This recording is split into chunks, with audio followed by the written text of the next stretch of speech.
I'm live? Okay, nice. Okay, so for those of you who are on, welcome. I am excited and nervous. It's my first ever live stream. You can already tell there's a lot of like weird stuff going on. I am still learning how to do a live stream, but still though, hopefully, how is the video and sound quality? Is it good? I know it's not like top of the line quality, but at least it's decent, hopefully. So, hello, Coaster Fusion. Thank you. Okay, so hopefully it'll sustain myself for the rest of the stream. All right, so to start things off, first I want to give a shout out to GP2 Enthusiast. I don't know if he's watching this, but hello, Junior. If you guys have any topics you want me to discuss in terms of coasters, or if you have any questions for me for like a Q&A, then you can put them in the live chat. This is basically just coaster discussion. Shout out to GP Enthusiast because he... Oh, Intamins. Yes, that's a good topic.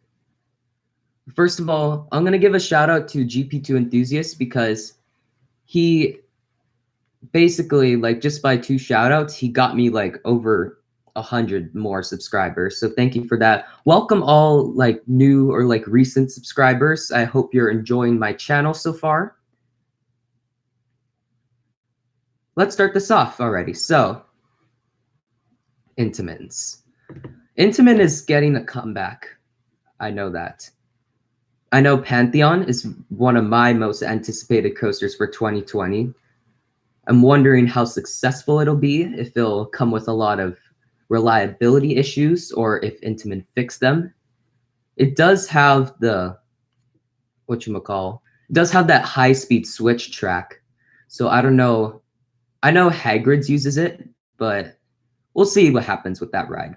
I'm really excited for the elements that it offers, like that outer bank turn and that stall, which looks really cool. Hello, Mr. Roller Coasters. Oh, Sandy's blasting. Yeah, I've seen it testing. I've seen it on Instagram. That ride is kind of interesting. It looks more like a cookie cutter compact layout that you'd see from something like Skyline or SNS or Premiere with their like skyrockets. So it'll be interesting how that turns out. You've ridden Hagrid and it's really amazing. I can tell. Hagrid looks like a really good ride. I don't know when I'm gonna go out to Florida. It's probably gonna be like college, maybe. But that ride looks amazing. Like the theming is incredible. The storyline is great. And it's fast. It's pretty fast despite being a family coaster. And so hopefully that ride is doing pretty well too. I've heard it had some reliability issues during its like first few weeks, but like hopefully they've got the kinks out of the way and it's running pretty good now. What else is coming? But talking about Pantheon is just like, I think of it as like a prototype for Park Asterix's launch coaster. It was originally going to be opening in 2021, but they pushed it back to 2022. That ride is going to be even better. And so Intamin is on a comeback. That's for sure. They're coming out with some really, really insane rides. Copying RMC. Well, not copying RMC, but they're incorporating it. Do you plan on going to any Australian parks anytime soon? Australia? Well, of course, I would love to go to Australia. That's for sure. I don't know what my parents think about going to Australia. Like, it's not on their bucket list. It's not like on their must-do, but it's pretty close, I guess. I know, whatchamacall, I know DC Rivals is really insane. I really want to ride that ride. I just don't know when I'm able to go to Australia. My friends think Pantheon will be better than Iron Gwazi. How? Well, I mean, it kind of depends. It's hard for me to judge right now how the two rides are going to turn out. Iron Gwazi, the Lifto just topped off recently. That looks pretty cool. But Pantheon, it's much more interesting, I'd say, than Iron Gwazi. Iron Gwazi, it's, I don't want to say it's just another RMC because it's huge, like very huge. But we've already seen a lot of RMCs, and we don't see so much Intamins. Like, we don't see as much your Intamin multi-launches as we do RMCs. Asian or European. Okay, Europe is probably the most unlikely. Most likely the next park I'm gonna visit is gonna be in, sorry, the car. It's gonna be in America. But Asia is a possibility. I'd say it's about the same distance from where I live to America than it is to Asia. So if I can convince my parents and I get the opportunity to go to Asia, then definitely, because Asia is a growing market right now. Europe, I mean, I have to go across the whole North America and across the Atlantic Ocean in order to get to Europe. But we'll see when that happens, because I know Europe has some bucket list parks, as great theming, insane coasters. It would be really cool if I'm able to get there. Let's see. So the next video, I'll tell you guys my next video. It's going to be what I consider a roller coaster credit. So I know not everyone will have the same opinion as me in terms of like what they count as a credit. What is my intro song called? It is called, here, I'll search it up. It's called Sound Clash, and it's made by two artists. I forgot what the name of the artists are.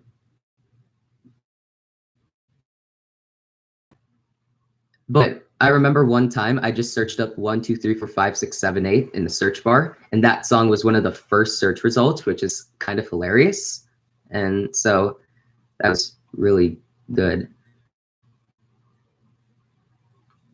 How's the weather? Weather's decent. It's pretty warm. I didn't see like what the temperature is right now. And you have 30-degree weather. I don't think I've ever been in weather yet that's like below 30 or like around 30. So I don't know how cold that's going to be. It's probably really cold, but hopefully you stay warm. What is a home park and how do you choose them? So basically a home park is the park that's closest to where you live. But then also you have that like sentimental value. Like let's say you have two parks that are like close to where you live. I guess you would choose the one that you would say feels more like home. I know me myself, I don't have a home park. The nearest park, I have to travel halfway across an ocean. But still though, I don't think you have to have a home park in order to be a coaster enthusiast like me. The coldest I've been is 15 below zero, and the hottest is 102. I've been in 112-degree weather in California in the summer, but wow, 15 below zero, that's pretty insane. Definitely. Let's see. So I am considering changing, well, my editor for my videos is HitFilm Express. And I kind of like that program. It's like very, I could do a lot. I can make like title animations and a lot of different animations from scratch. The The only thing I don't like about it is that it's kind of laggy sometimes and it crashes a lot. So I'm thinking about changing my editor to DaVinci Resolve. I need a new editor. If you have a good computer, you should get, well, I mean, DaVinci Resolve is kind of hard to learn. I already have the program, but I'm still learning it right now. So, but I heard DaVinci Resolve has an amazing color grader, which I think is pretty cool. I know sometimes I do cinematics, and that requires color grading. But I think I'm fine with HitFilm Express for now. Just when I have the time and once I learn it, then I'm gonna switch, because DaVinci Resolve, it's a little more user friendly than my editor. So we'll see how that turns out. I have a computer, but you said it has to be good, so never mind. Well, yeah, for HitFilm Express, you will need some like a good computer, or else it's gonna like crash or lag a lot. It doesn't have the best performance, but I'm not too sure about DaVinci Resolve. Both programs are free, but I'm not too sure about the system requirements. So we'll see. Future park plans. Not much. So I think, so some places that I'm considering to go is, my family is considering going to Vegas in order for my younger brother to do like this soccer thing. But if I am able to go there, I could also hit up some Las Vegas coasters, like go to Adventure Dome, which looks like a really fun place. It has some decent theming. El Loco and Canyon Blaster are both going to be my first of its kind if I get to ride it. My first El Loco and my first Aero Looper. I did ride Matterhorn bobsleds. But that's like Aero's first coaster. So like Canyon Blaster will be my true first Aero Looper. And it's not, and I heard it's one of the best. So if I think it's good, then I guess some Aero Loopers won't be as good. And if I think it's bad, then oh no. But we'll see how that ride turns out. Because I heard it recently got some rave once Taylor from Coaster Studios reviewed it. But El Loco also looks like a pretty cool ride. I like its outer banks and its hang time on those dive loops.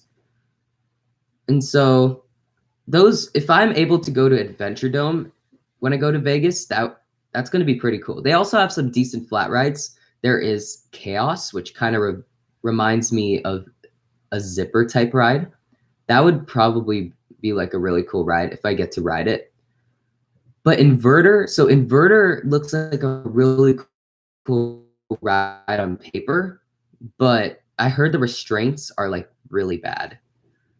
So it probably won't be my favorite flat ride, but it will be something at least. My computer lags to 1 FPS on Planet Coaster, so I'm not gonna try it. I wouldn't say HitFilm Express is as laggy as Planet Coaster. But that is still one of my complaints with Planet Coaster. I find that it's really laggy. And my computer that I used to play Planet Coaster, it's like really old. It's broken. Like the screen's broken, so I have to use a TV. It has some like okay FPS, but it's not like, the greatest thing ever. I wish that Frontier could possibly make it so that you have the same game but have better FPS. SNS El Locos have pacing issues. True. Very true. But if you have pacing issues and it goes slow, then you could have some better hang time. I don't know. I've never ridden an SNS El Loco yet. I have ridden hang time though, and that's how I found my love for hang time. It's a really cool sensation. And also hang time has some pretty good airtime. It's kind of ironic. And also, if I ever get to go to Vegas, I could potentially hit up the Big Apple Coaster or Manhattan Express, which I low-key want to ride, even though everyone says it's like the worst thing ever. I still want to ride it just so that I could say I've ridden it. But I don't know about Desperado. Desperado does seem a little out of the way compared to the other coasters in Vegas, like the Adventure Dome or the New York Hotel. Hope you're still alive after Big Apple. Yeah, hopefully I'll be alive. It probably won't be worth the how much is it to ride it? Like $14? I'm not too sure. If someone could like research that, that would be appreciated. But still, Desperado seems a little out of the way. Plus, I've heard that it has been down for a while. So most likely, if I go to Vegas, I probably, unfortunately, won't have time to hit up Desperado, although I would like to. But it will still be interesting going to Vegas, because that would also be my first time going to Vegas. Or second time, depends. Speaking of hang time, I'm going to Knott's and Six Flags Magic Mountain in April. Nice. Have fun there. I've been to Knott's and I love that place. I went there in like New Year's Eve in 2018, and I thought the place was really good. You know, Accelerator, you would expect it to have some downtime, but that day, no ride that I wanted to ride was down. Okay. Hang time, that exceeded my expectations. If you guys like didn't watch my review yet, hang time was like, I expected it to be like a mediocre ride because that's what everyone says. But then when I actually rode it, I mean, the drop threw me off. The negative G-stall loop like gave some hang time that I was surprised about, and that ejector speed hill, that was fun. A fun ride in general. Does have a little bit of a rattle, but it actually, I think it helps the ride by making it more intense. Accelerator, I know I just posted a review on it. Accelerator, I think of it as a one-trick pony. It has a good launch, as a great launch, but everything else is like kind of average, I guess. Ghost Rider is my favorite ride at Knott's, and most people, I guess, would agree with me. Ghost Rider, I remember when I last rode Ghost Rider, it was in row 8, so it was more towards the middle. So I found my last ride on Ghost Rider to be a little underwhelming. The laterals was still great, but the drops, they were kind of a letdown. Although I wouldn't say that took away, because I know Ghost Rider can provide better ride experiences, like backseat at night. I experienced that earlier, and that's like really insane. So Ghost Rider is my favorite at Knott's, and I haven't been to Six Flags Magic Mountain yet. It's kind of sad because like I've been to California many times, but was not able to get there yet.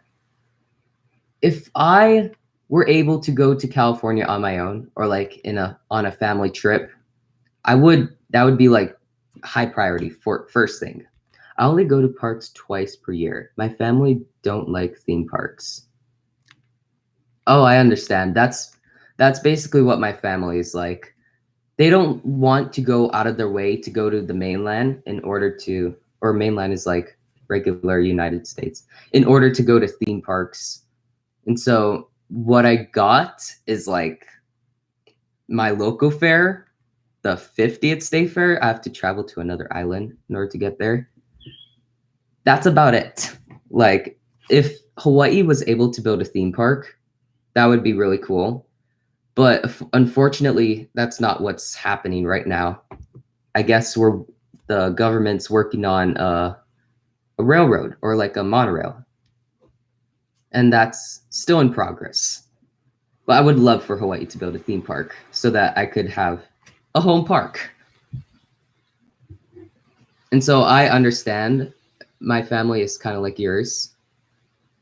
And so I try my best to find whatever possibilities I can to go to theme parks, but it's not like, you know, very frequent for me. I make jokes that I have the longest off season, which is kind of accurate.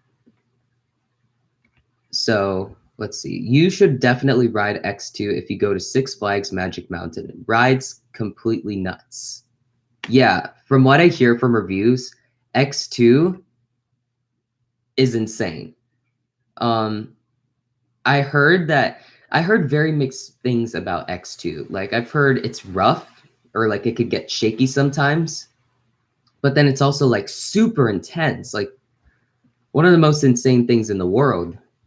The drop looks insane. That's probably one of, if not my, if I ever ride it, it would probably be like my second or favorite part of the ride.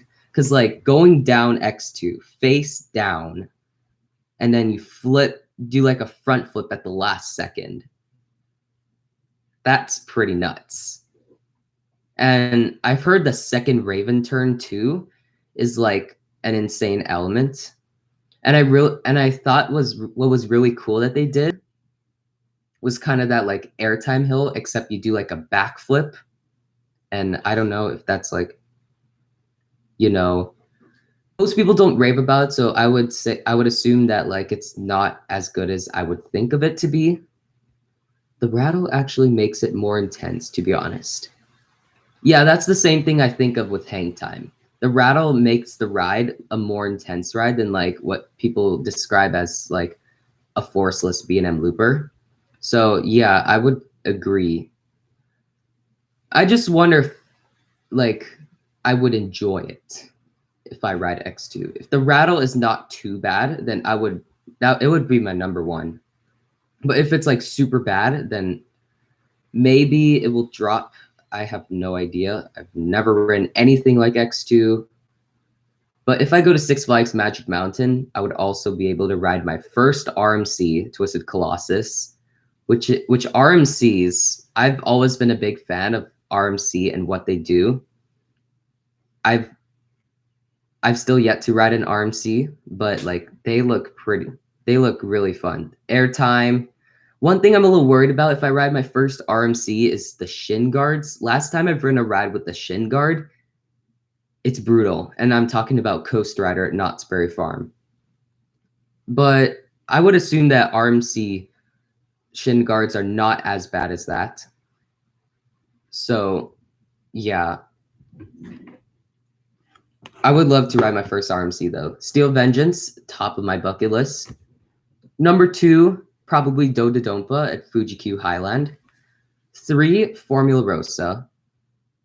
4, I think it was the Shortest Caranon, my top bucket list coasters.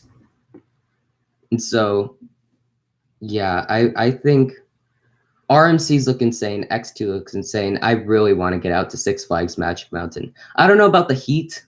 It kind of looks like from footage, it looks like it's just like a hot place. But I would assume that like if I go in like towards winter, it wouldn't be as bad. But still, I think the best time to go to Six Flags Magic Mountain is, for me, is once West Coast Racers opens, which I'm not too sure when that ride will actually open. It's near completion. Like I've heard that it's going to test soon and that the buildings are almost complete around the area. And it looks really cool. Like even especially from the go-karts, I think it goes over go-karts, but that's going to be really insane how close the ride gets to the pathway. I've ridden Twisted Colossus and it's pretty mid-tier. Great airtime and inversions, but I just wasn't feeling it with Twisted Colossus. Tatsu is awesome though. It's pretty hot there. Yeah, footage, like a lot of the footage I see from Magic Mountain just looks like it's hot. I don't know if it's just the area in general, but yeah. Have you ridden any other RMCs? Just wondering. But Tatsu, yeah, Tatsu looks insane too. I've never ridden a flying coaster, obviously. And I wonder how that's gonna feel. I know the pretzel loop is gonna be like insane. But I wonder about the rest of the ride. I still wonder like how it feels to be in the flying coaster restraints. If it like, is it hard to breathe at all, or is it comfortable at least? Next year, Untamed will be my best friend. Is that what you mean? Yeah, Untamed. I've always been a big fan of Untamed's layout. Once I saw the POVs of it, I really like how like versatile it is and like how crazy it is and how action packed it is without any like mid course break run or anything like that. It's really cool, and I like how it combines like many great elements. I just hear that like from some people that the airtime wasn't as strong as they were expecting, which is why they rank Untamed a little lower than I would expect. So it'll be interesting. If you ride Junior, if you ride Untamed, then if you can, tell me your thoughts. I'm interested to see how Untamed would be running. Is it next year? I'm not too sure. I'm not following up on like parks opening dates and closing dates. So yeah. What else? But just RMC in general, they're doing great. I've heard that like they're running out of wind coasters to convert, so they're gonna start going more towards ground up. And Zadra just opened. Zadra. What's the correct pronunciation? It's pretty comfortable from what I remember. I've ridden Manta at SeaWorld Orlando as well, and those restraints were okay. You do have the weird sensation of blood rushing to your fingers on the block break, though. It gets worse when there's terrible operations. I can understand. That's why I know Vekoma, when they invented their flying coaster concept, they really like made sure that they put comfort in like top priority. And so, hey Audrey, I'm live streaming. But yeah, what was I gonna say? Yeah, because Vekoma, like they on their flying coasters, they rotate the seats so that you're facing upright. I guess they want you to not be in the flying position for as little as possible. Because like what you said, if there's terrible operations, it gets worse. Because like the blood's rushing to your fingers. Yeah, I guess I can understand that. They need to RMC Hurler at Carowinds. You know, I wouldn't be too big of a fan if I saw that RMC Hurler would just be like if they RMC Hurler, it would just be like a clone of Twisted Timbers, the King's Dominion. They could do something different though. Like if they could do like different things with the layout with RMC Hurler, then that would be pretty interesting.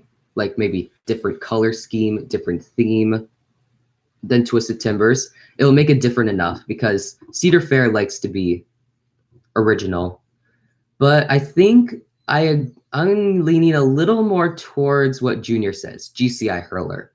If Hurler could get the GCI overhaul, like what Ghost Rider did at Knott's Berry Farm, I guess that would be okay. I heard from some people that Hurler's airtime at Carowinds is like not as strong as the Hurler at King's Dominion when it was Hurler. But then I heard when Twisted Timbers was Hurler, it had better airtime, but it was rougher than Hurler at Carowinds. So I'm wondering. See, I don't know, because GCI Hurler, it would be the better pick because there's already RMC Hurler, which is Twisted Timbers. But I mean, it'll be interesting to see if Carowinds is gonna retrack Hurler, RMC it, or just leave it there and build a new modern Woody by like either RMC or GCI. And I think it's kind of interesting. I'll bring this up that Cedar Fair doesn't work with Gravity Group. I wonder if it's because Gravity Group appeals more towards smaller parks, but it's kind of interesting. I've noticed that like Cedar Fair only works with GCI and RMC for wind coasters and not Gravity Group. Because I mean, Gravity Group, of course, does great rides like the Voyage at Holiday World. But I'm wondering, also a Gravity Group would look just a little weird at a Cedar Fair park, just because, well, I don't know. It's interesting. I'm wondering why Cedar Fair, or why exactly Cedar Fair doesn't work with Gravity Group, or maybe they haven't worked with them yet. But it's good that they stick with GCI, because GCI is still a great manufacturer. I really like GCI's Twister designs. That's why when Texas Stingray was announced, I'm glad, because it's like another Twister Woody that that's in the style of like Gold Striker at CGA, Troy at Toverland, Woden Timber Coaster at Europa Park. Those kind of like really fast-paced, aggressive Twister coasters by GCI. I'm glad that another one is coming in 2020. And it's interesting that the two GCIs that have straight drops are at SeaWorld parks. Invader has a straight drop, and Texas Stingray will have a straight drop, and also Gwazi, which used to be at Busch Gardens Tampa, that had a straight drop when it was Gwazi. Now it's Iron Gwazi, which, speaking of Iron Gwazi, the lifto just got topped off. And it looks really cool in the Busch Gardens skyline. But I do agree with Coaster Ghoster and Junior and Coaster Fusion too, that I think GCI Hurler at Carowinds would be the better option. So IAAPA was just done, and interesting stuff came out at IAAPA. There was a lot of train reveals, like, compared to last year. I've only ever been an enthusiast since summer 2017, around there. But out of the IAAPAs that I've seen, this one probably had like the most train reveals. I know SeaWorld revealed all of their train designs except for Emperor, but they did reveal the name Emperor for SeaWorld San Diego's B&M dive coaster. That's what I was gonna say. Yeah, I can't talk today. There's also Orion's train reveal, as well as Gravity Group's train reveal.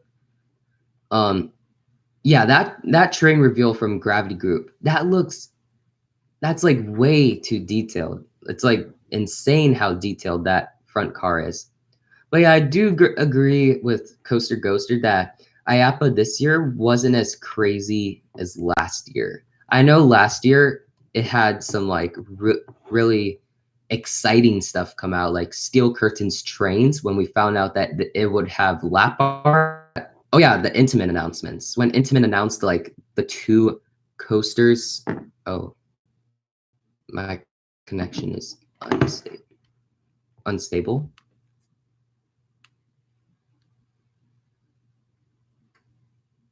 Okay, sorry. It was telling me that like my internet is like a little slow. So like they're catching me up. As I was saying, last year when Intamin announced their two new coasters coming to Parc Asterix in Walibi, Belgium, I didn't think it was meant to be just like an announcement of two new coasters, because it's not very normal to see parks or manufacturers announce coasters that come like, well, that was 2018, so 19, 20, 3 years from now. So I guess it's more for Intamin to show off to everyone what Intamin can do now, because Intamin definitely changed. Like, we were really surprised when Intamin showed that they are incorporating RMC elements as well as Intamin's best elements into their new coasters. And it's really cool how like whoever the designer is, I think it's Camille Bilson, or like the designer team, I think of them like a madman. Like, they take the best elements from Intamin coasters and combine with the best elements of RMC coasters. So when you combine them all together, it's like this like really insane coaster or really insane two coasters. So it will definitely be interesting to see what Intamin will do in the future. So I am an enthusiast since 2017. Yeah, me too. Have you been on the Smiler, the best themed coaster ever? Unfortunately not. I would love to go to Europe, but I know it's a very hard place for me to get to right now. But Smiler is a very interesting coaster. I would think that like if I would ride Smiler, I would get off a little nauseated. Hello guys. Those are like my school friends. I'm glad you guys can come on. Yeah, these are my friends from school. Welcome. It's my first ever live stream. I know it's kind of weird, but you know, but I would love to ride the Smiler. That would be like a really cool coaster to ride, and has a very interesting theme. Would there be any roller coaster you would request for beginners? Do you mean by like getting over your fear of just roller coasters in general, or like getting over your fear of like going upside down? But so if in general, if you want a coaster that's good for like getting you into coasters, I would recommend Big Thunder Mountain Railroad at Disneyland. It has a very like fun theme, and it's not that intense. It's just really fun. Like I know my little brother, he was like around kindergarten when we went, and he loved Big Thunder Mountain Railroad. So that is a great introduction coaster. But in terms of going upside down, definitely either Incredicoaster or Cheetah Hunt, because those go upside down once and they're not too intense. And so and I know Incredicoaster, having ridden it introduces a lot of like basic coaster elements like airtime hills, helixes, I don't know, bank turns, a loop. But yeah, I would recommend those two coasters. How long am I streaming? I'm thinking about ending at around 11. 10:30 to 11, I think I'm going to end it. Just like when I feel like I've done enough. It's still really fun right now, so I'm not ending it anytime soon. And I've been live streaming for 37 minutes, so almost 40 minutes. What did it say? The Smiler, as rough as people say, it has one of the best airtime moments in the UK as well. I can see that. I know like I know you're talking about the two airtime moments after that are like right next to each other. Yeah. Even with the over the shoulder restraints, those look like some really good airtime moments. And those are the two airtime moments that enter that like really complex like combination of a Batwing and a Cobra Roll. That ride is just insane in general. What coaster would you like to go in Europe? So in terms of Europe, my top bucket list coasters in Europe are De Schwartes Carillon.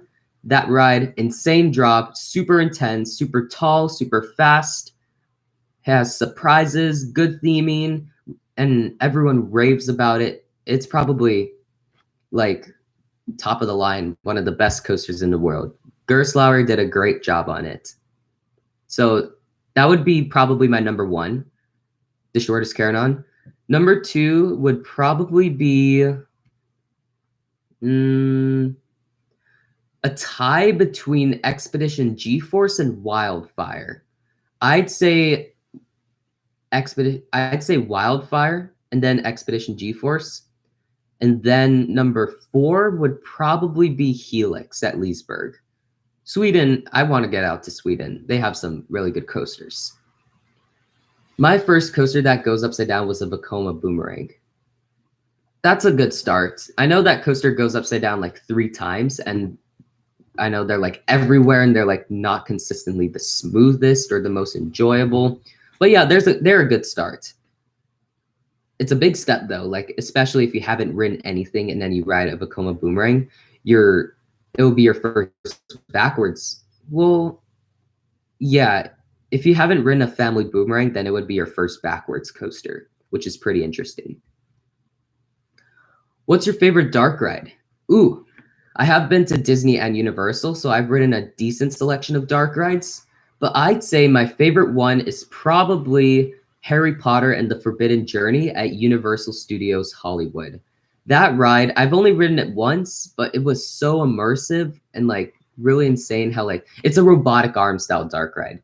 So like it's moving and the arm is moving and you're like it's out of control, but it's also like kind of controlled. Has a good storyline to it, and it's just overall a great experience. I did come off a little nauseated, but that didn't take away from it being my favorite dark ride ever.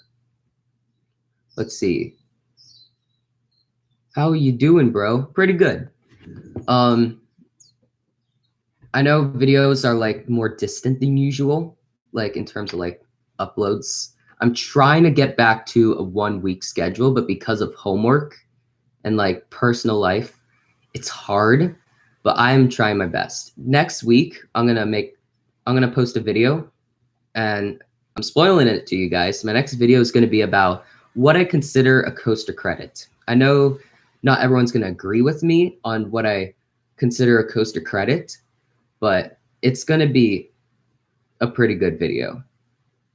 What's your favorite theme park? Disneyland. I know it's kind of like cringe for some of you because like Disneyland is like the GP crowd pleaser and like Disney World too. But when I went there, like the overall experience was like out of this world. I know because Disneyland, it attracts many people, you get many select different people.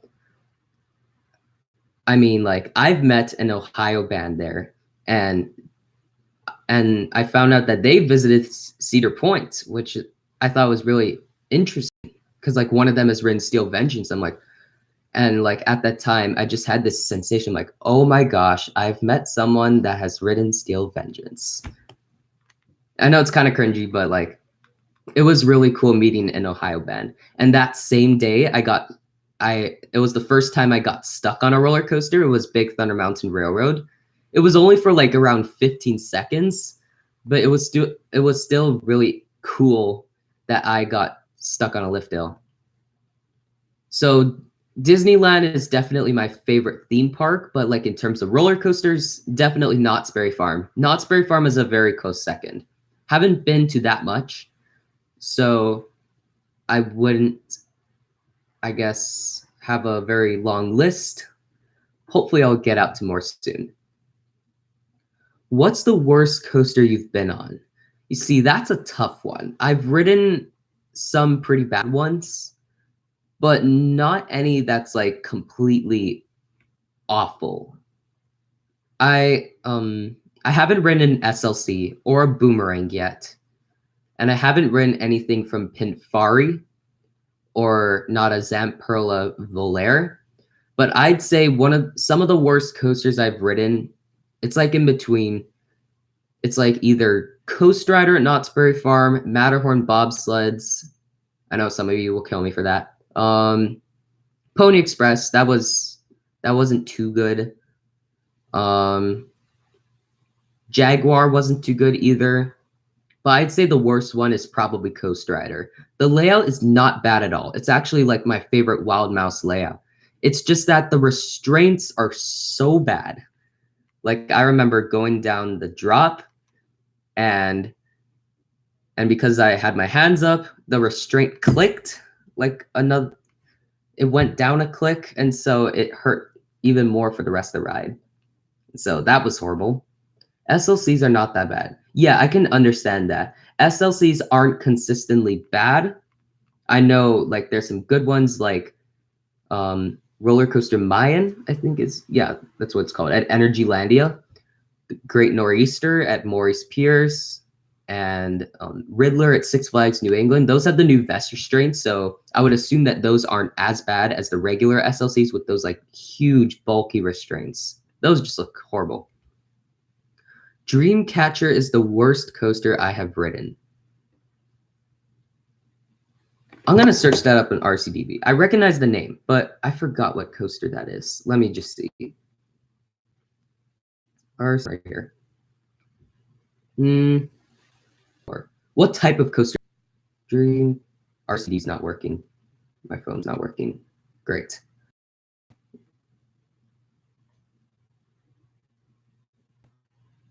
Yeah, RCD is not working. Oh, it's the only SLC that I've been. Okay.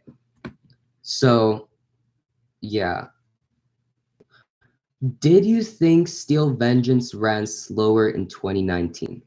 Well, if I look at 2019 footage compared to 2018 footage, I don't notice a significant difference, but the response to Steel Vengeance definitely became like a more negative in 2018. So I would assume that that's one factor in why, because like not so much, I guess everyone's over the Steel Vengeance fever, I guess.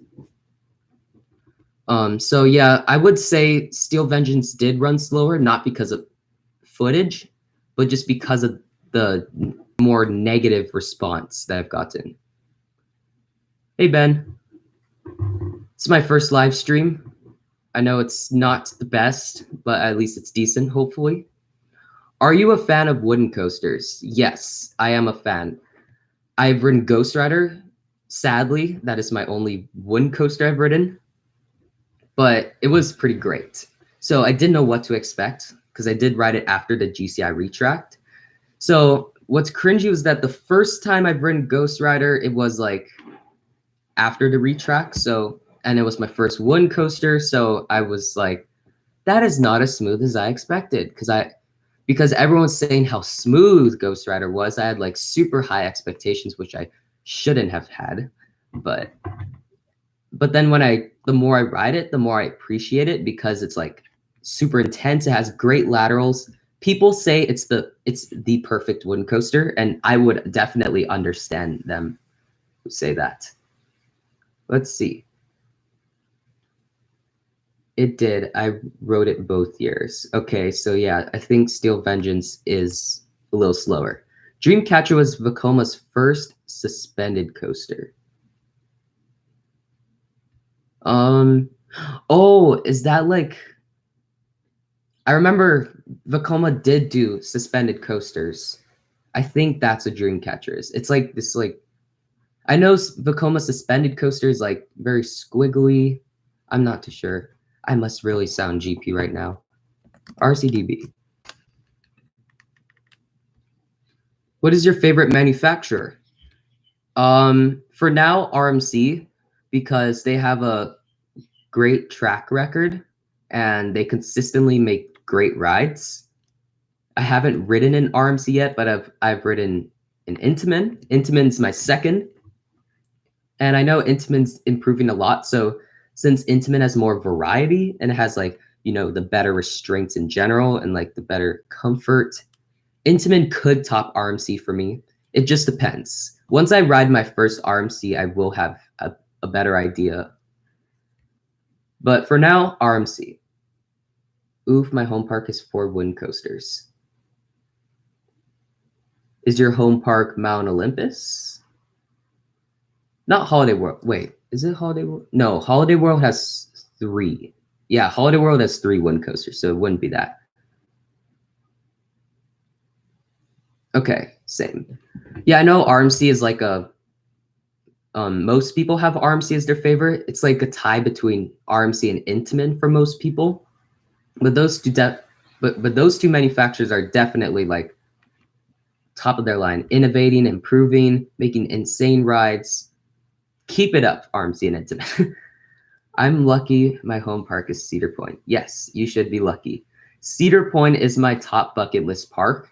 They have an insane coaster collection, a decent atmosphere, and I love how it's on the beach because I know my other 2 brothers like the beach. Me, not so much, but I know Cedar Point does have a beach, so I think that would appeal to them.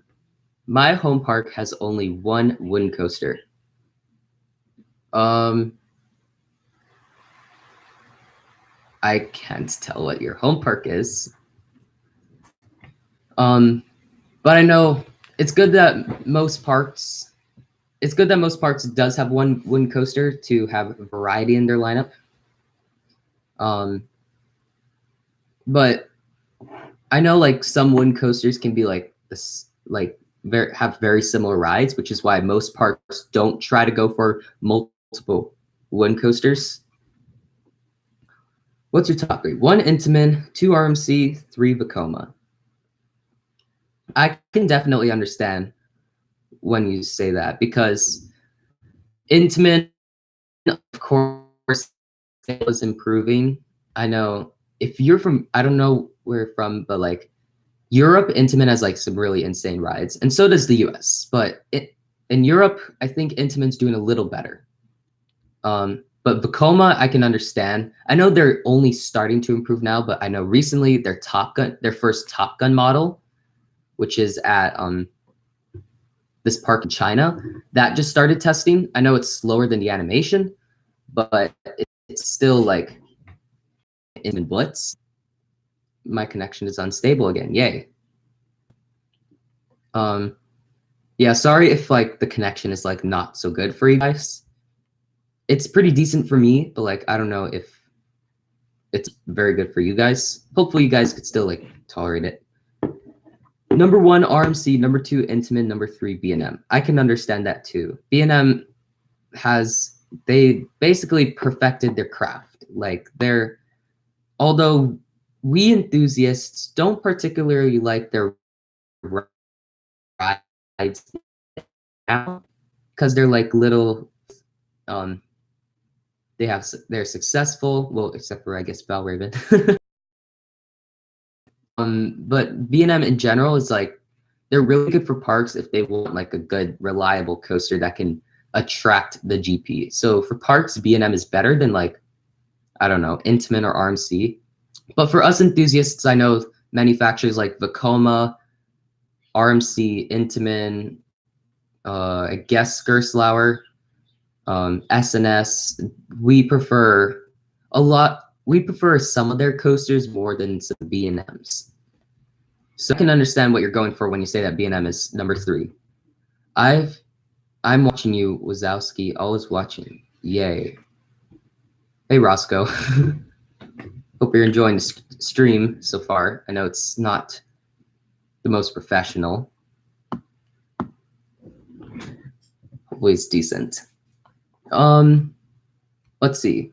So yeah, I do understand when you guys are like, I do understand your rankings for your manufacturers, and yeah. My friend said lap bars are safer than shoulder restraints. Is that true? Well, they're about the same in terms of safety. I know over the shoulder restraints make GP feel safer because like more of their body is protected, but they're about equally as safe. As long as you put your seatbelt on if there is one, or you pull down your restraint good enough and not give yourself too much room, then you shouldn't risk yourself flying at all. They're about the same safeness. No, lap bars are very dangerous. Yeah, they're basically the same though. I know every enthusiast prefers lap bars, but I think over the shoulder restraints are decent. Like I'm still able to enjoy airtime on over the shoulder restraints instead of like being completely stapled. It does depend on the restraint though. I know some over the shoulder restraints can staple you more than others, but just in general, over the shoulder restraints aren't too bad, or like not as bad as people say. I usually lift my hands up on coasters if there's airtime, or hang time or like anything related to that. But but if there isn't that much airtime, I don't lift my hands up. I don't know why, but I kind of don't like Maverick because I get stapled every time. Well, I can't really judge because I never ridden Maverick, so I don't know what Intamin's soft over-the-shoulder restraints are like. I don't know if they're counted as vests or not, vest restraints. But I can understand. They like sort of like this, and they come down on you. I don't know too much. You guys be the judge on that, but yeah, I guess Maverick can staple you. I'm short and it crushes my thighs.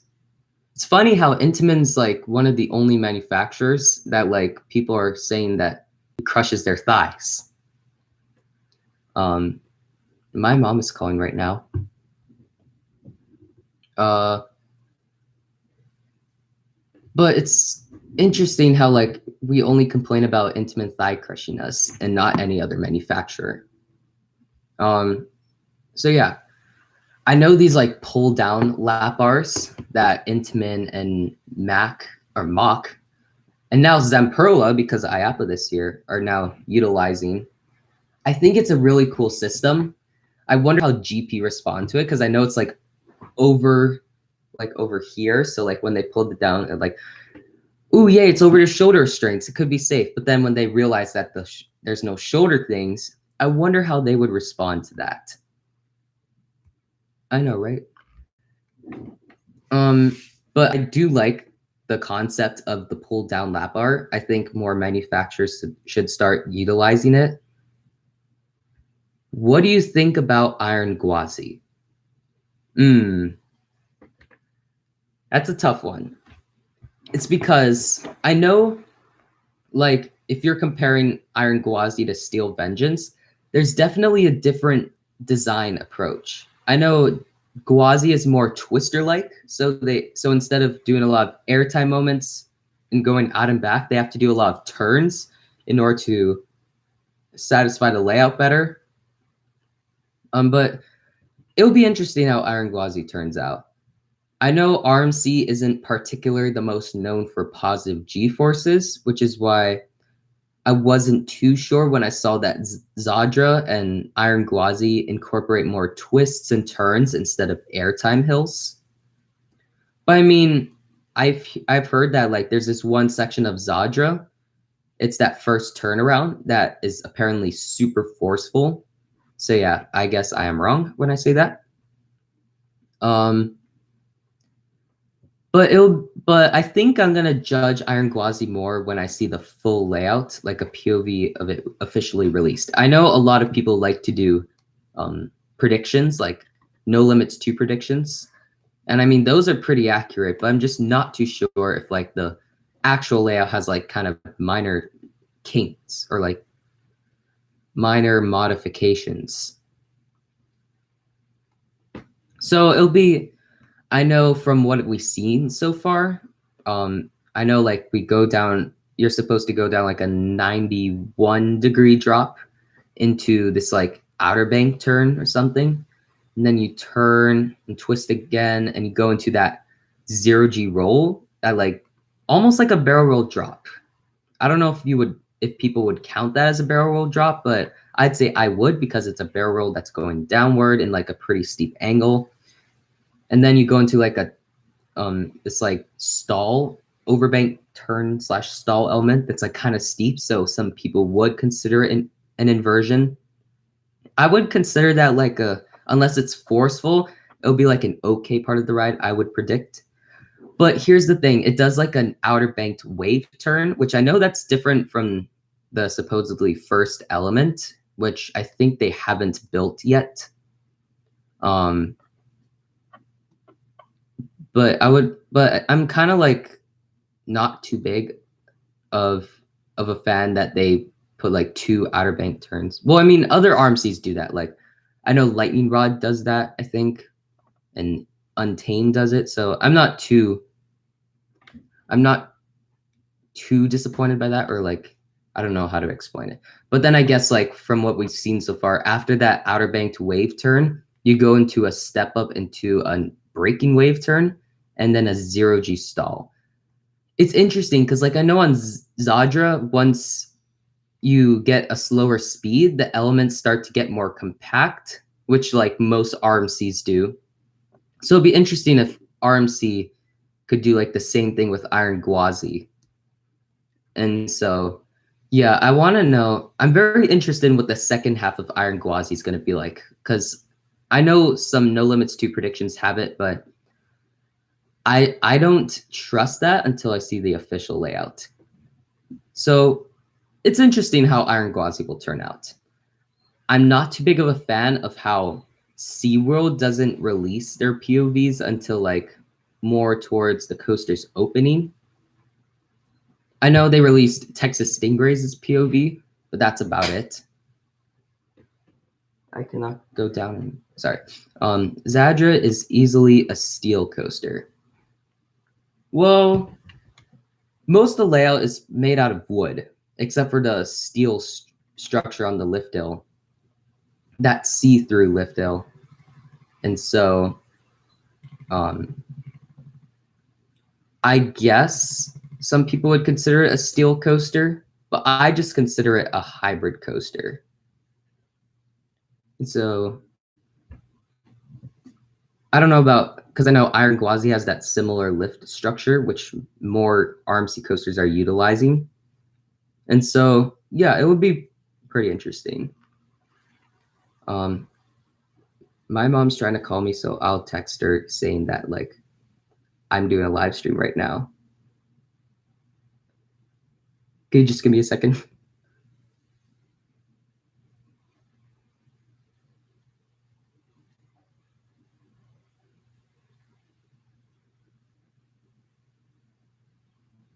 Okay. What else? So I know I agree with some people when they say that IAPA this year is not as exciting as last year. But I mean, we still got some decent stuff this year. We got more information about SNS's Axis coaster. And that, and I like the layout that they proposed because, I mean, the lift hill, you get to have a little bit of hang time before the swinging part of your chair swings, I guess, in order to be upright. And also this year there was Zamperla's train reveals. I'm not too keen on the Dangle or Dangles coaster, whatever they pronounce it, but Lightning, that would be interesting because it has like that mock style pull down lap bar instead of the restraints that like many people say are like that they say are like the worst restraints ever on the Thunderbolt. So I guess if a Zamperla Lightning gets bolt, I guess that would be a good improvement because of the new restraints. I'm wondering if those pull down lap bars will cause some thigh crushing, or if it will be like Mach or Intamin's lap bars where they're actually comfortable. So we'll see. I'm kind of interested in what the first Lightning model will be like. I know Zamperla, we don't usually praise them very much, especially because they're Volaires and I guess Thunderbolts. But it'll be interesting what Zamperla's future is like. Iron Gwazi is the USA version of Zadra. Yeah, I guess I would agree with that actually, because they have very similar layouts in that they focus more on positive Gs and twists instead of airtime moments, and they both have that see-through lift hill structure and that same type of trains. And so, yeah, I would agree that Iron Gwazi is the US's version of Zadra or Zadra. I don't know exactly how you pronounce it. No Limits 3 with Axis. I'd say I think they should just add it to No Limits 2 instead of like making a whole program about it. But I've heard like people already started like developing trains for people to use in No Limits 2 that are Axis trains. So that would be pretty interesting. I feel like I'm saying interesting too much. I don't know. Togo thoughts. I've heard that Togo is like sort of having a comeback. If I ever go to Vegas, which is like in consideration, then I low key want to ride Big Apple coaster like what I discussed before. And so I know a lot of people say it's like the worst thing ever, but it's kind of interesting. But I think I just want to ride it to say that I've ridden like what people say is the worst coaster in the world. But I know the Togos in Japan are like, they're better than the US ones. Like I know especially Bandit has been praised by enthusiasts. And then there's also Fujiyama, that's pretty good. And then the Togo's, well, I don't know. Togo, if they do have a comeback, I think they should develop their stand-up coaster more, because I know B&M stand-up coasters, people complain about a certain part hurting on the ride. And so Togo restraints, I know they look a little better than B&M stand-up restraints, but then of course I hear Togo stand-up coasters are rougher and not as comfortable or smooth as B&M's stand-up coasters. Let me just get water.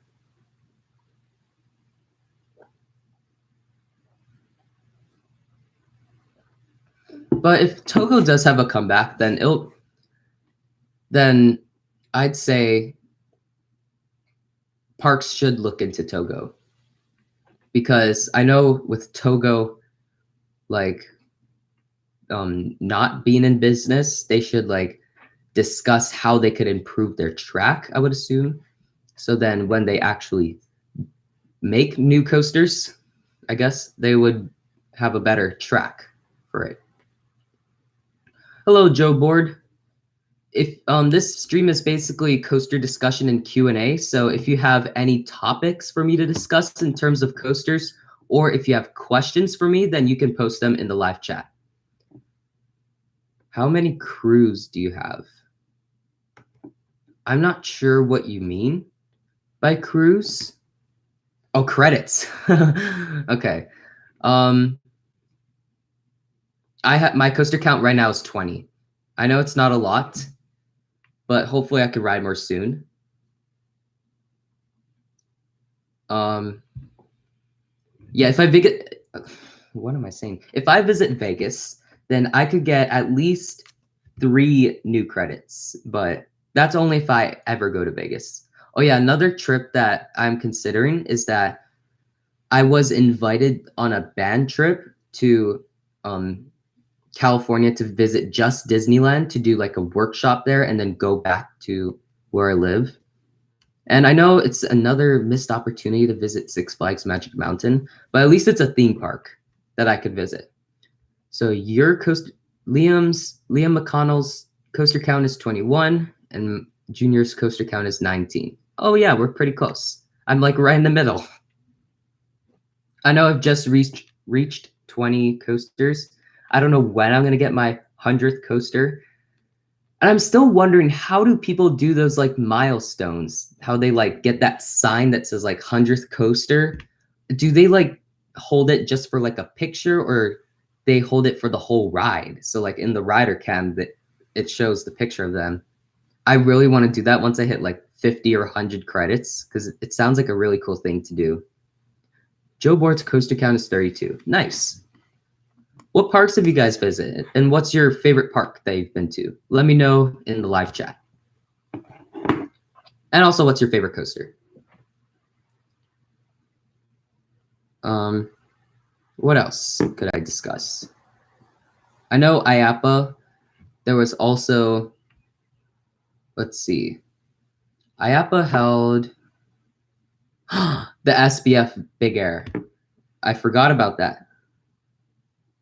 What does credit mean? So your favorite park is Cedar Point, and your favorite coaster, Steel Vengeance, Six Flags Over Georgia, and Twisted Cyclone. Okay, I guess the home park, or like, not necessarily home park, but like the favorite part you've been to and the best coaster there.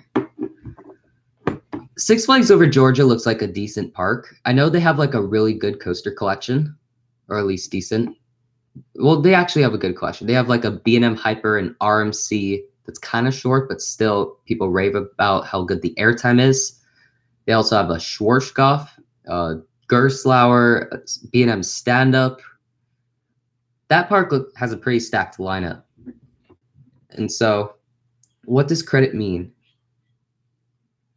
Credit is basically, well, I can discuss that more in the video that's coming out next week, so stay tuned.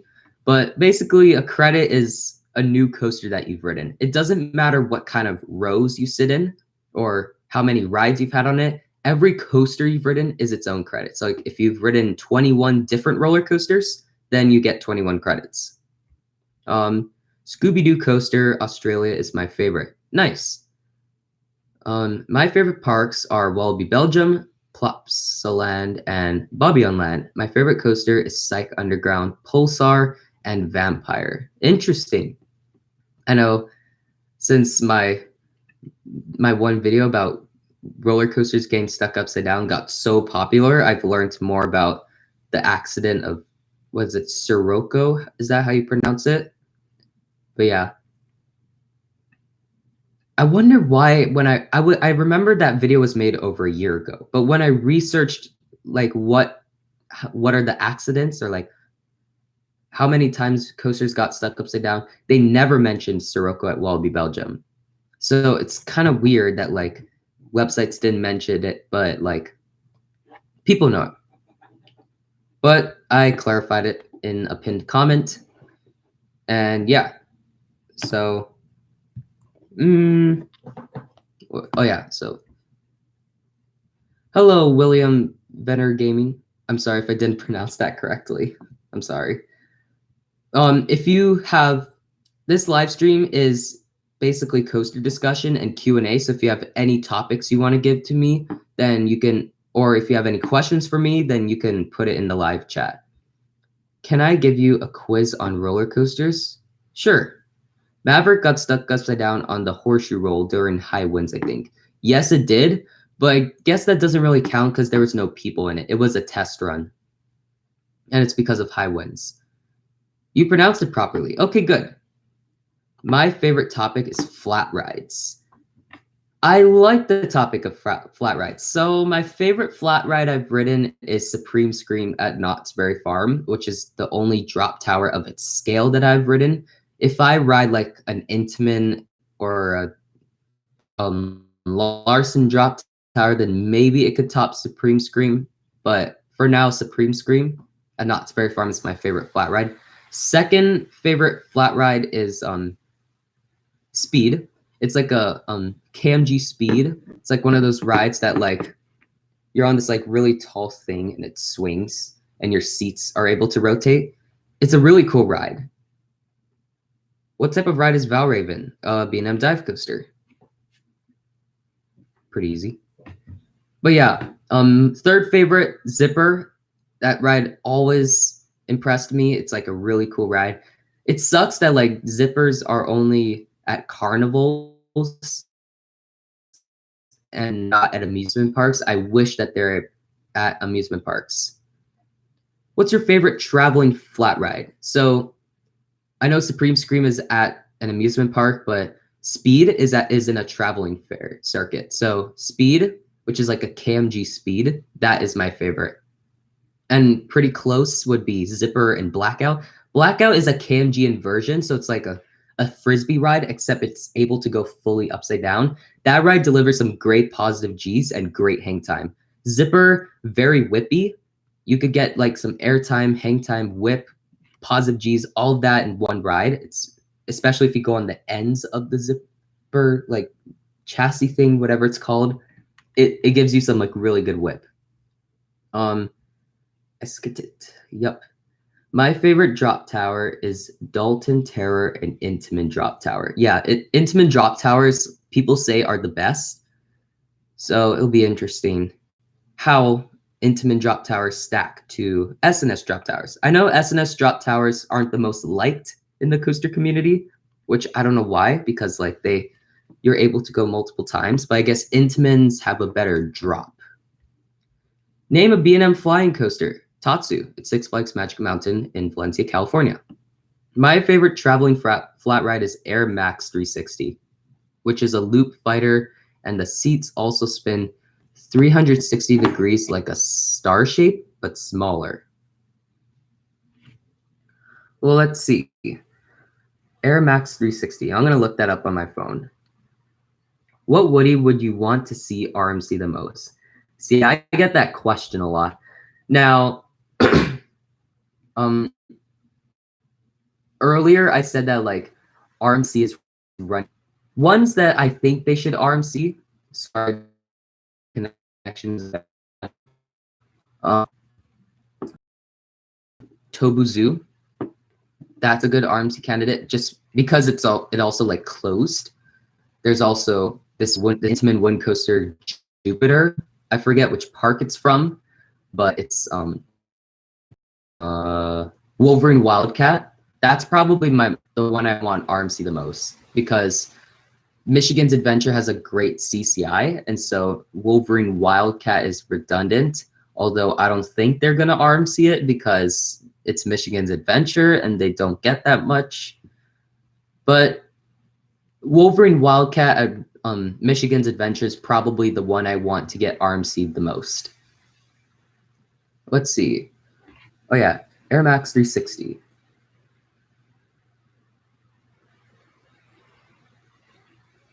So what is this ride? Ooh, that ride looks pretty cool. I like it. So, have you been to Port Aventura? I'm going next year. Looking forward to Shambhala. I've not been to Port Aventura, unfortunately. That looks like a great park, though. I know it got some recent rave because Coaster Studios and the European Coaster Tour, they've been there. But, I mean, I think they do the best at combining, like, thrilling and elite coasters with good theming. I've heard that the food is not the best, but most of the things in general are really good. And I like how they have like a small separate park, Ferrari Land, with Red Force. It's like a small park, like a little addition, but they have the Europe's tallest coaster. So I like it. I really want to go there. That's towards the top of my bucket list.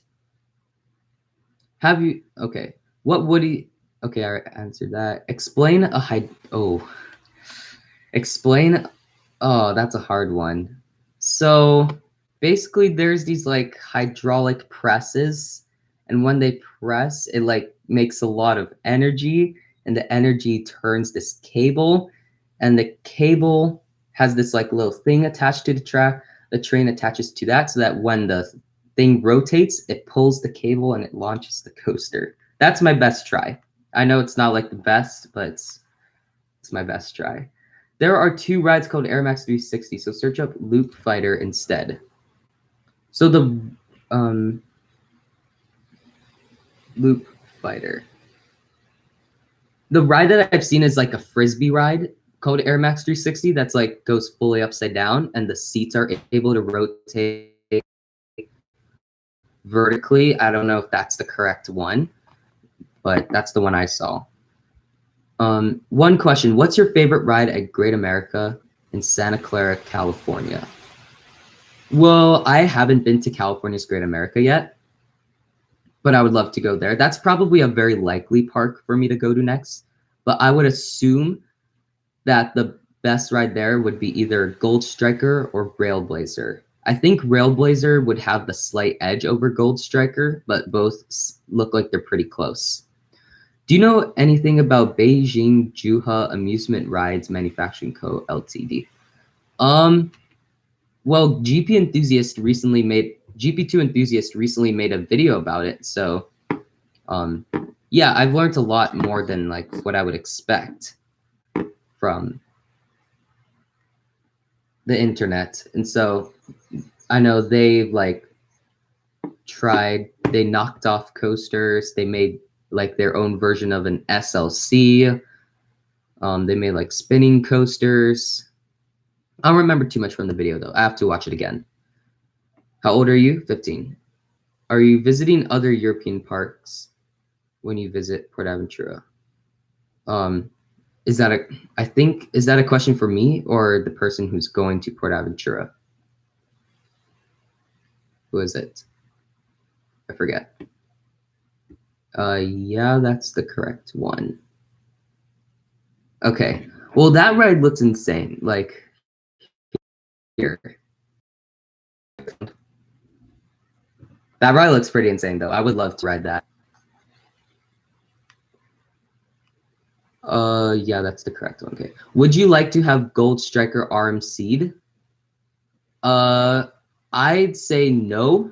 I'd rather if an RMC would if an RMC conversion would come to California's Great America, it would have to be Grizzly.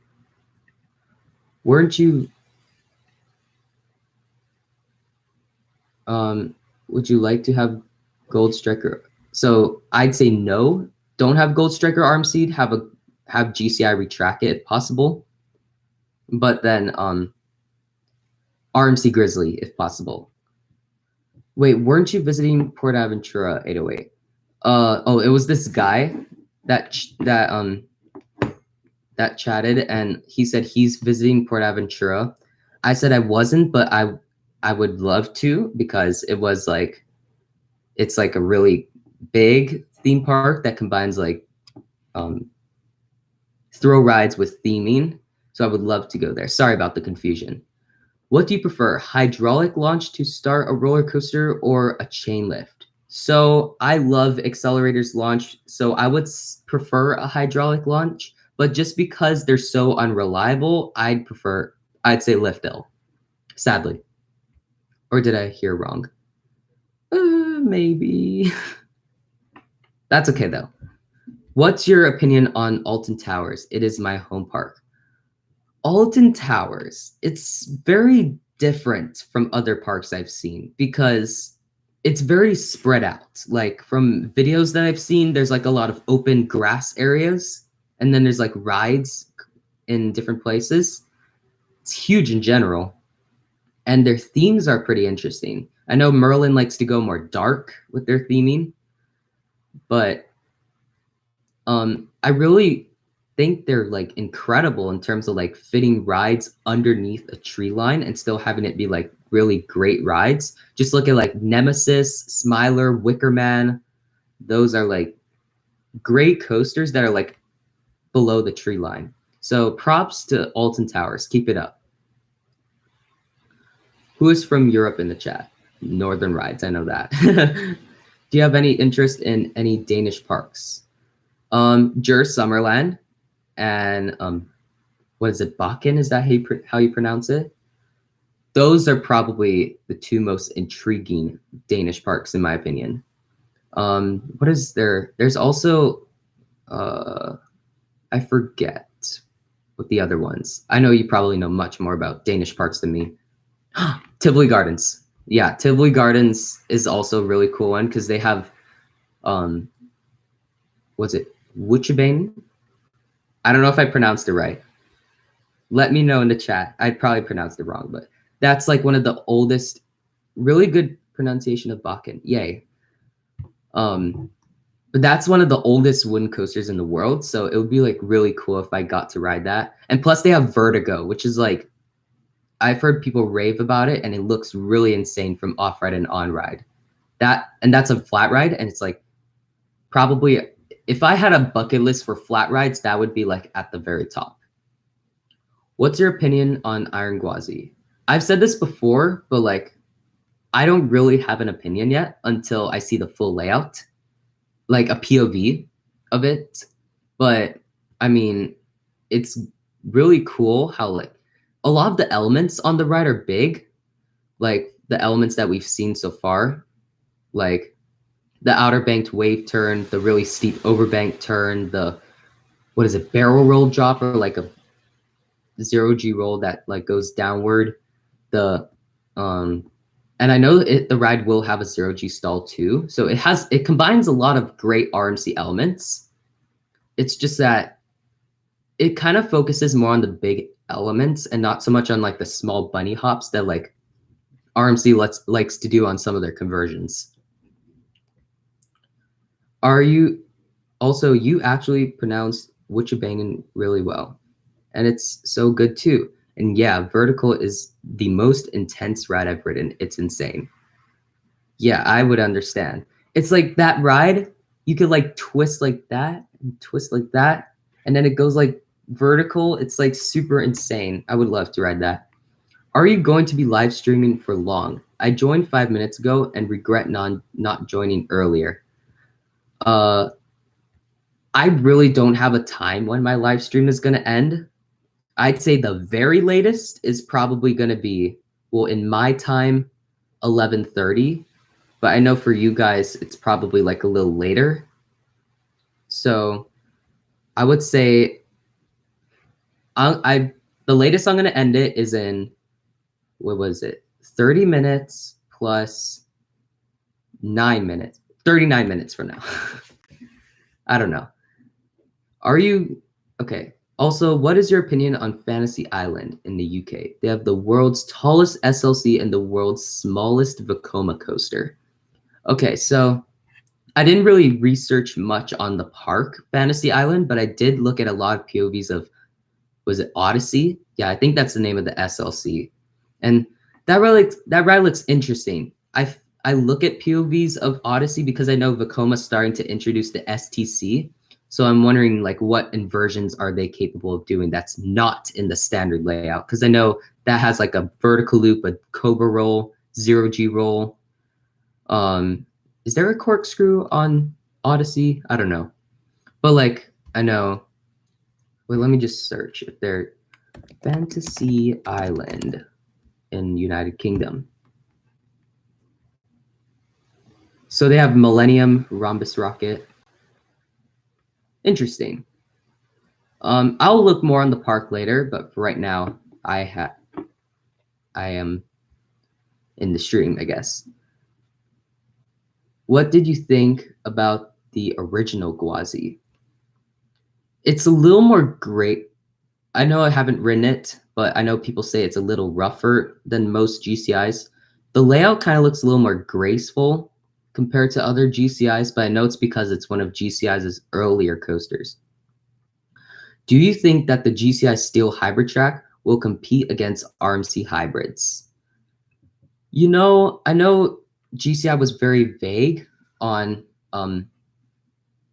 whatchamacallit. They were very vague on what the GCI Steel Track is actually for, or hybrid track.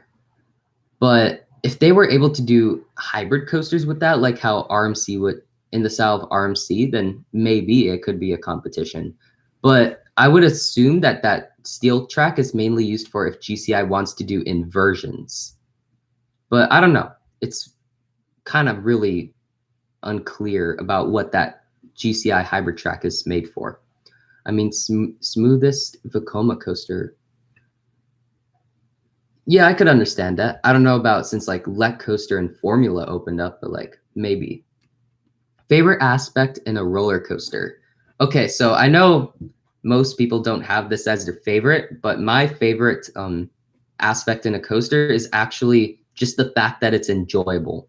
Like that would separate a good coaster from a bad coaster. If I am able to enjoy myself on the coaster, then it's a good coaster.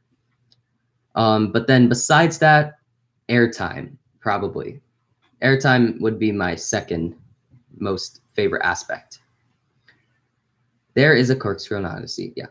I gotta go now because it is getting late here. Love your content, mate. Take care. Thank you very much, Northern Rides. I love your content too. Good night. I know time zones are really different here. But yeah, see you later. What do you think of the SLC that is going to Tripstro?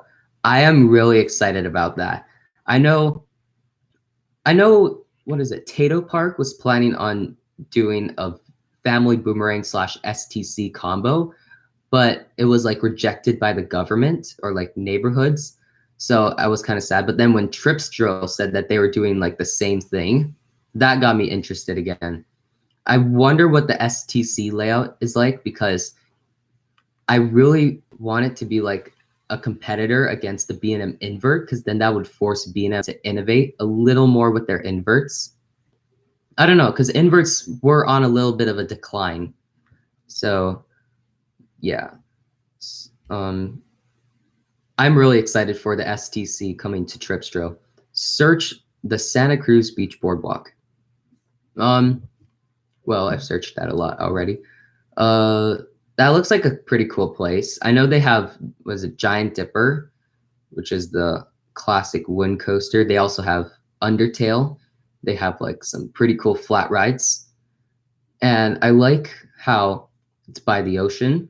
I would love to go there if I have the chance, but if I were to go to Northern California, I would probably go to like Six Flags Discovery Kingdom and California's Great America. It's a cool place though, or it looks like a cool place.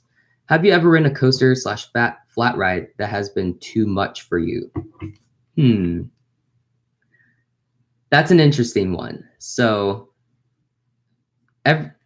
any like spinning ride, like if you've ever ridden those like roundups or gravitron rides, I can tolerate it now, but like I used to like get nauseated from those rides, like nearly throw up. So that's almost too much for me. But besides that, I've never been on a coaster or flat ride that has been too much for me yet. But if I ride Intimidator 305, that'll probably be it. Floater airtime or ejector. Ejector airtime definitely, but I wouldn't. But floater airtime is still good though. Here it is 9:57 p.m. Oh my. If you want to get to sleep, you should feel free to. Don't feel like you should obviously obligated or like go to sleep when you want. But thank you guys for like enjoying my stream if you are. Let's see. What's your home park? I do not have a home park. The nearest park to me is like halfway across an ocean. So it's hard for me to go to theme parks, but hopefully I could get more credit soon. I know I'm planning a trip in consideration is Vegas to go to like Adventure Dome or the Big Apple coaster, but that's still not official yet. We'll see what happens there. And also another like small Disneyland trip is in consideration too. I just got to figure out because like I know I'm probably going to go to at least one park in 2020, but I just don't know which one it is yet. What do you think of? I think you mean Dream World in Australia, unless there is a Dreamland. I'm kind of sad that Tower of Terror 2 closed. I know it was like really unexpected that ride closed. But I think their new coaster coming in 2020 is pretty cool. It's a blue fire clone, except like there's like a multi-launch or triple launch feature, and the spike looks interesting.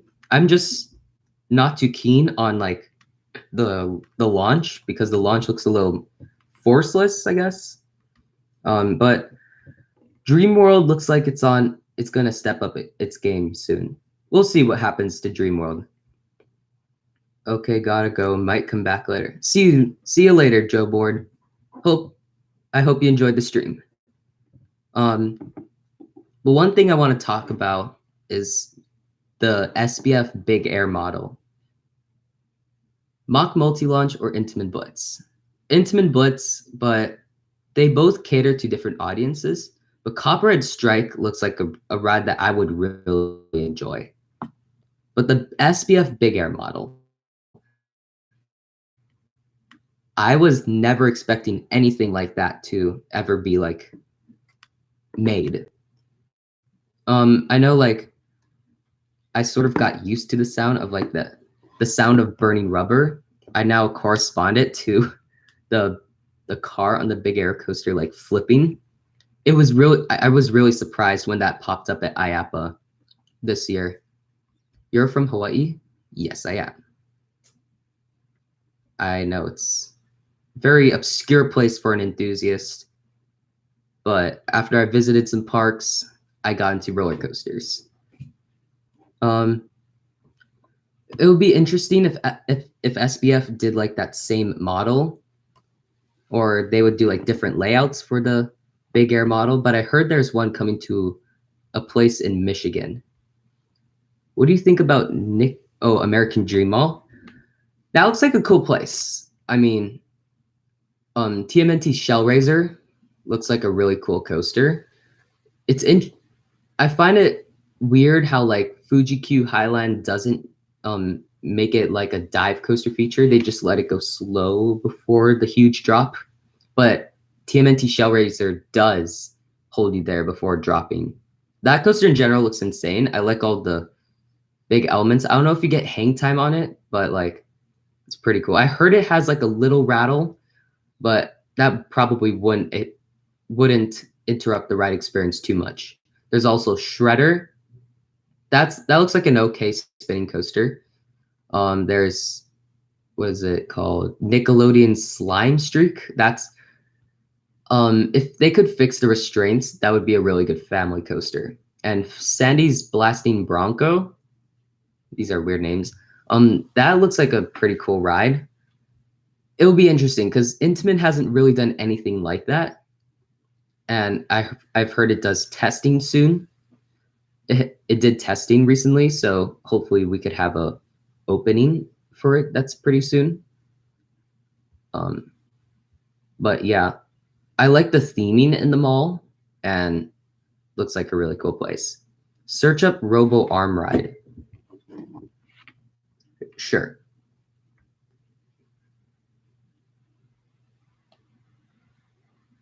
Legoland? A Robo Coaster.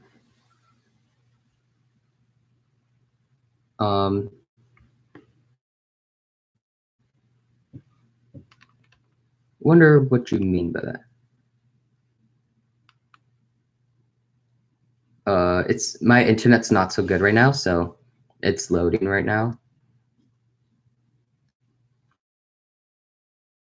Until, well, in my time, 11:30. So in around 30 minutes from now. Hopefully, live streaming is kind of fun. I don't know when is the next time I'm gonna do a live stream like this, but I'm enjoying this. Okay, so Robo Ride.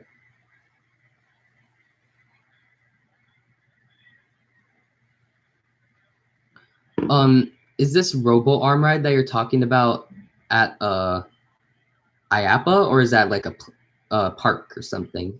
I don't know. Is Shellraiser, or sorry, I skipped one. I will come to that question later. What do you think about 13? Since I've heard like not a very positive response to it, I don't really pay attention too much to the ride. All I know about is that it likes to go through trees. It's an intimate family coaster, and it has a drop track. So I should look a POV of it. But that ride, it looks fun. I should look a POV of it like right now. 13. But while I'm doing that, let's see. Is Shellraiser a dive coaster? I do consider it a dive coaster. A dive coaster, according to like some websites, it doesn't necessarily have to have that hold before the drop in order to be classified as a dive coaster. But since Shellraiser does have a hold before the drop, I would consider it a dive coaster. But it is also a Gerstlauer Eurofighter. I'm surprised that like Gerstlauer made a Eurofighter that's in that scale. It's like huge for being a Eurofighter. Shellraiser is a Gerstlauer Eurofighter Junior. The drop track is in pitch black. Okay. Let's see. POV of 13. And yes, hang time, a dive coaster 2. It should technically be a dive. Definition of a dive coaster. I know most people think that a dive coaster is considered as a ride that has a holding break before the drop, like being also theme park, Crazy Park or Coney Island. Do you think that I haven't ridden it yet, although it is a bucket list ride because it is the tallest coaster in the world. But from what I've heard from people comparing it to Top Thrill Dragster is that King Dakar has a better launch, like a more forceful launch. But because Top Thrill Dragster is lap bars, most people think TTD's launch is better. And also because Top Thrill Dragster is lap bars and it's apparently smoother than King Dakar, it's the better ride. But I heard King Dakar is a little more intense. But we'll see. How many roller coaster manufacturers have you ridden? So like coasters I've ridden for manufacturers. Well, let's see. I know I've ridden a traveling powered coaster by Sam Perla. And and included in that would be like Pony Express. That's also Zamperla.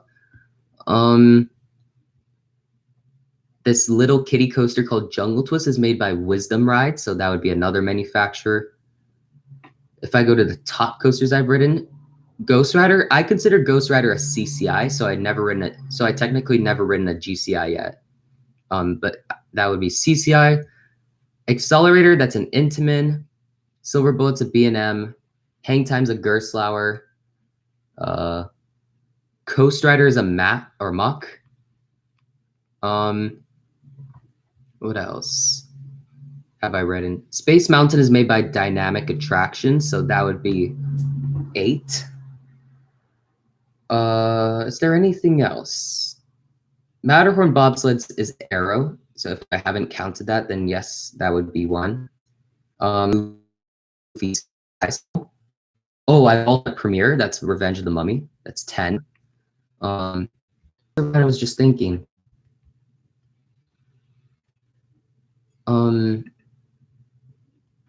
I completely brain farted. What is the coaster I was just thinking about?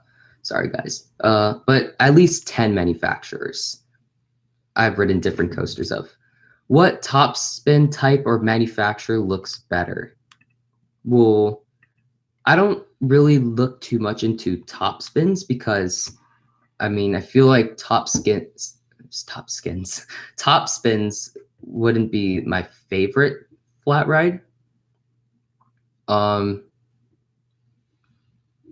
I know Huss does top spins, but then I heard like some other manufacturers do it. I'm not too sure which one's better. I could look up more after. What would you rather ride, Magnum XL 200 or the big one? I would say Magnum because better view, first ever hypercoaster. It's at Cedar Point. It has or the airtime on Magnum is more raved, or like more people rave about the airtime on Magnum. So, and Magnum has been like ranked more highly recently. So Magnum is an interesting ride for me to ride. What's the best way to save money for parks? Also, my parents never want to drive me anywhere or me to drive anywhere outside the state with my provisional license. Do you go with a different group? Hello, PC Films. So, it really depends. If my family wants to go on a family trip somewhere, go to a place that has a theme park nearby. We sort of integrate a theme park into our trip. So, like, my parents wanted to go to California to go to a soccer tournament for my little brothers. Then that's how I incorporated going to Disneyland or Knott's Berry Farm. And then also I get these opportunities like band trips. I get a lot of band trips where they visit California to go to like Disneyland. So I'm able to go there too. And the 50th State Fair, I know that's not a park, but my cousins and my aunt lives in Oahu. So I go there with my my aunt on my own. Well, not on my own, but like with them. But I'm not too sure on how to save money for parks. I don't have a season pass of any kind, because I don't visit parks too often.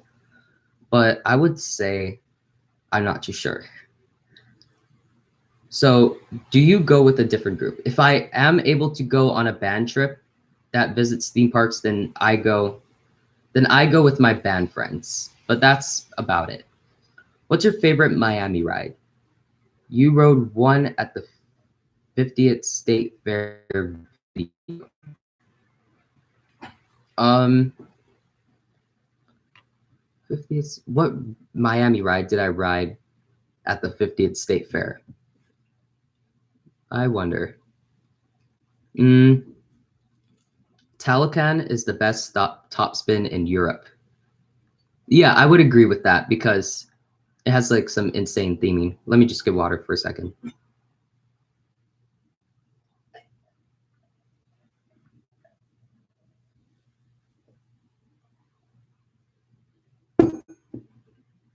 Mm, Seven Seas. So, I guess Seven Seas would be my favorite, although I don't really like that ride very much. It does once the ride operator presses the button, it like staples you like really hard, and you like don't get a lot of room.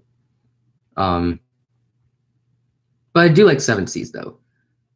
You've got some lucky. Thanks. You got some lucky events where you are close to theme parks. Yeah, they're pretty lucky. I'm very thankful for like this well, not very recent, but like this Roseville trip that I took.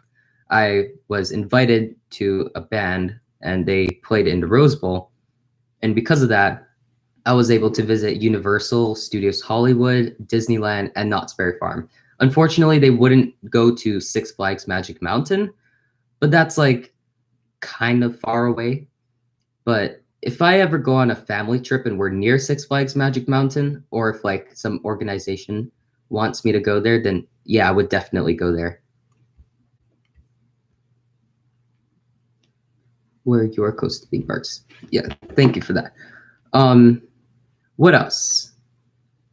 So if I were to go on the Disneyland trip, then I would be able to hang out with my school friends because they would probably go on the trip too. And if you've watched my Maui my school friends, they're fun and they were definitely pretty entertaining in the vlog. So if we go to a theme park together, then that would be pretty interesting.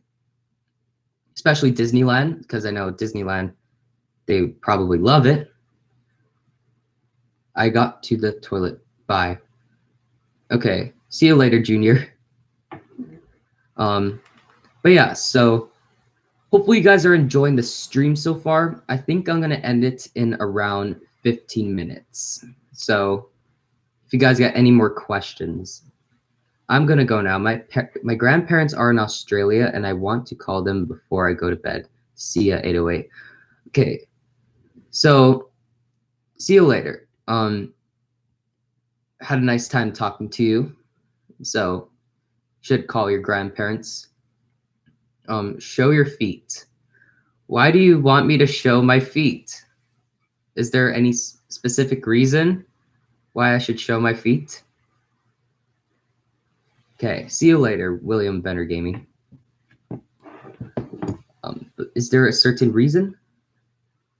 Oh yeah, another thing that I should talk about is how, whatchamacall? What was I gonna say? Oh, Zamperla's Nebula's ride. That's kind of interesting. I know it's like, I would like to see. I'll subscribe.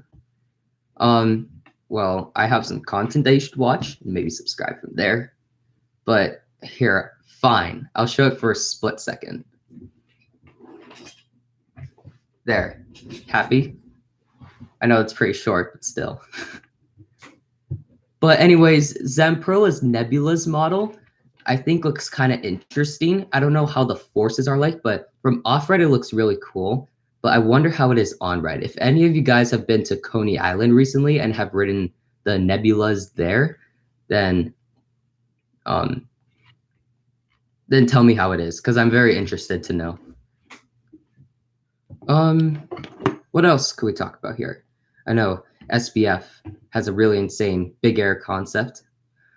When SBF installs their Big Air at that place in Michigan, are they gonna have what they had at IAPA, which is one flipping car and the others are spinning cars, or are they gonna have like all flipping cars? I wonder how that's gonna turn out, because I would think that like if they have just all flipping cars, it would look a little weird. I don't know. I would get used to it though. But the SNS Access Coaster looks really interesting though. That ride is it'll be pretty interesting how that ride turns out. Hello, what was it? Emo Aaron TV. I'm proud of you, son. Thank you. I'm not sure who you are, but thanks for that. What else could I talk about here? So content. Oh yeah, one thing I'm trying to do is I'm trying to incorporate more. Oh, I'm just kidding, bro. But you earned a subscriber. Thank you. Really appreciate it. Hope you enjoy my content here. Oh, let's see. I'm back. Hello. So what was I gonna say? One thing is that in my content, I'm trying to incorporate more coaster games into it because I know the only game I play or like primarily was Planet Coaster, but now I'm trying to incorporate Parkitect and No Limits 2 into my channel. So I'm wondering how you guys would respond to those content. But right now I'm working on a Parkitect video. I do have a No Limits 2 coaster released, and I have a lot of Planet Coaster stuff, but Parkitect, it'll be interesting how that will turn out. What do you think about Icon and the big one? So Icon, I used to like be a really big fan of that ride.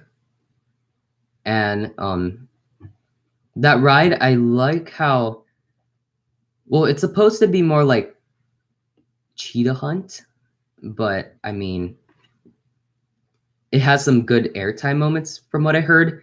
And when I first saw the layout, I was surprised at how similar the ride looked to Intamin Blitz's. Because I know before Icon mock rides, their layouts are more like big inversions, big turns. But Icon, they made the ride more like a Intamin Blitz. And then they used that design, I guess, philosophy on Copperhead Strike. That ride was even better. Well, I guess a little better than Icon. But Icon looks like a fun ride, though.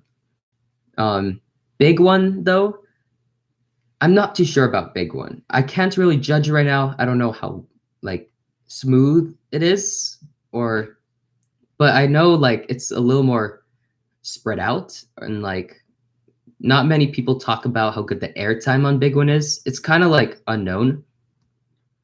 But yeah, I can't really judge big one right now. I would love Parkitect and No Limits. You should do No Limits operating. I would love more coaster games. Okay, I'll do that.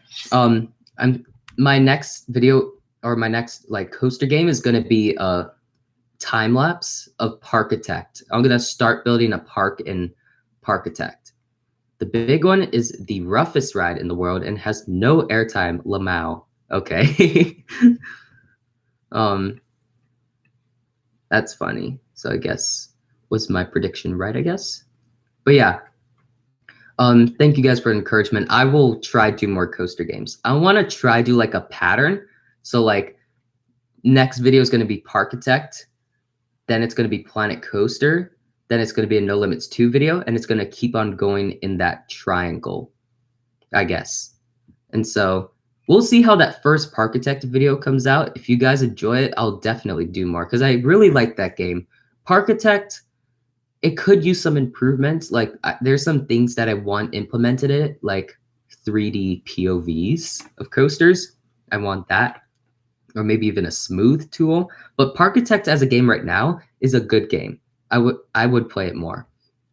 It's interesting how it's the first game that emphasizes backstage and like employee areas.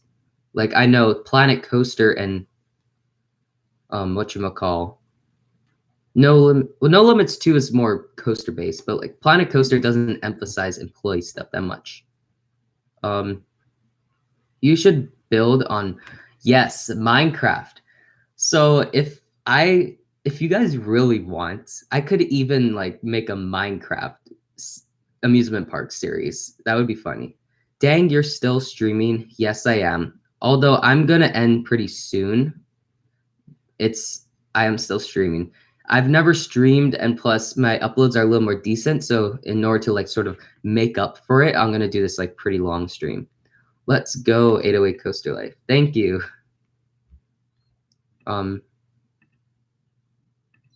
But yeah, I would absolutely love a Minecraft theme park series. Well, good. I think that would be pretty fun to do a Minecraft theme park series. But I don't know about the rest of my subscribers though. We'll see. I know you guys are probably gonna enjoy it, but but thank you for that. But I don't know. I will consider it though. I will definitely consider doing a Minecraft theme park series. Let's make a poll. If you guys who wants a Minecraft theme park series? I know William Venner Gaming and Gay Duck wants one, but like anyone else watching this. But I would like to do that though. Minecraft is good for like theming. I think a theme park series could bring some traffic to your channel as Minecraft is on the rise. Oh yeah, Minecraft is getting a little more popular. I just don't know because the new YouTube stuff, the new YouTube rules, I'm still a little unclear on like what that is, but from what I know, it's like basically if you set your videos and your channel to made for kids, then it's like you can't have any live streaming or cards, end screen, comments, like basically most of the fun in YouTube. I'd say my content is not made for kids, but I don't know. I would still do Minecraft though if you guys really want. But Minecraft is on the rise though.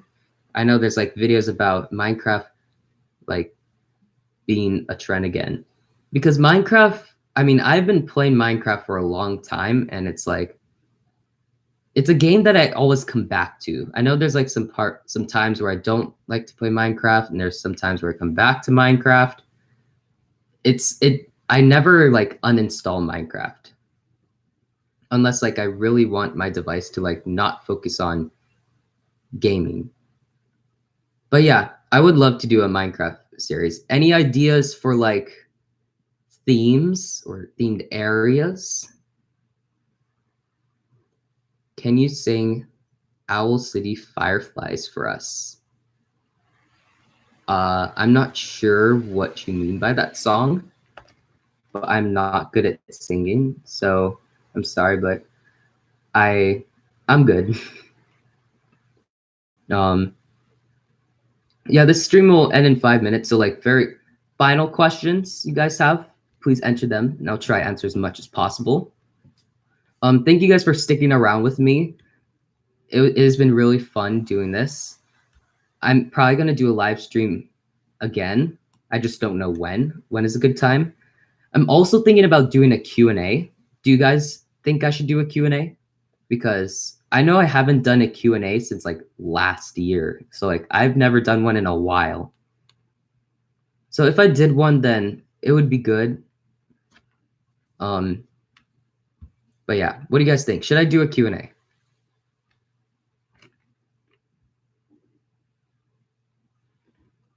What is Owl City Fireflies? Let me check that.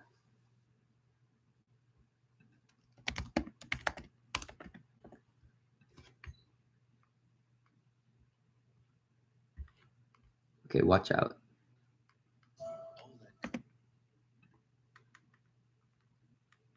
Yes, yes. Oh gosh.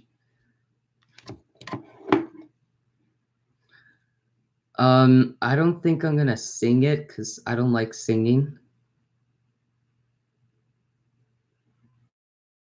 So in terms of content, expect more gaming because I think you guys would like more gaming. I kind of don't like. Okay, what do you think about water slides? So about it. I like the water slides there. They're kind of fun. But since I am bad at swimming, I don't think that that's the one thing I'm a little scared about when I go down water slides. If they have a raft though, then I would ride it. Water parks are like not on top priority, but they're still pretty cool places to go. Favorite meme, go. I like the boomer meme. I mean, I like to use it. What other memes are there? See, I can't think of that much memes that are. I'm not good at memes, but okay, boomer. But I can't think of memes like off the top of my head that are like popular right now. Okay, zoomer. Oh no, okay, now there's boomer memes. But yes, I'm a zoomer. All right, fossil. Oh gosh. But yeah, I like using that because I get annoyed when people say I'm a screenager. But yeah, I think I just triggered a boomer chat, an okay boomer chat. Great. But yeah, so in terms of coaster lists, dude, dude so old that he played on an Atari. That would, yeah, I know what a boomer is, but I'm not too sure. There's a credit coming soon, and then Parkitect. I'm gonna start on Parkitect, and then maybe come back to Planet Coaster. Like what I said, I'm gonna start going in like a triangle between Parkitect, No Limits 2, and Planet Coaster. Hopefully you guys like those games. Of course, I love playing those games, so hopefully you guys will enjoy it too. Planet Coaster needs a tilt coaster and a drop track. I agree. Tilt coasters are kind of interesting, especially since Vekoma stepped up their game. And so I wonder what a new generation tilt coaster will be like. But yeah, Planet Coaster, I love that game, but it needs some stuff. I know Frontier is working on Planet Zoo, which I don't have, but I think they should still do some Planet Coaster. If you guys like Planet Coaster, what kind of parks do you like building? Do you like building rustic theme? Do you like building generic, or do you like building like heavily detailed theme parks? I know I can't build heavily detailed because it would make my computer die or suffer. Thanks, Roscoe. Hope you enjoyed it. But I think I'm gonna end pretty soon. Any chance for some Thrillville gameplay? I'm not too sure. I'll check that game out, but I don't think I'm too interested in it. Lamal, they're becoming RCT3. Planet Coaster, Wild, and Final. Planet Coaster soaked. Yeah, that's kind of fun because like RCT. Oh yeah, that reminds me, the water park. Like I know everyone wants Planet Coaster to add water slides and water parks, but it's not. It seems like they're not going to do it. So I guess like what happens if Planet Coaster adds those two things, like a wild pack and a soaked pack? Are they gonna like? I know a lot of people are like making rumors about Planet Coaster 2, which I don't follow those rumors because I think unlike the RCT3 or RCT series, it's gonna be one game, but they're just gonna like keep on updating it and making it better. Go Planet Coaster, yes. So Planet Coaster is my favorite coaster game right now, because it combines both the theme park aspect and the roller coaster aspect. I miss the old ATI Air Rape logo. Oh my. But yeah, I'm so sorry guys, but it is past the time that I'm supposed to end it. So I really hope you guys enjoyed this live stream. Stay tuned for more content coming to my channel. Thanks for sticking with me. I hope you enjoyed it. And I'll see you guys later. Bye, guys.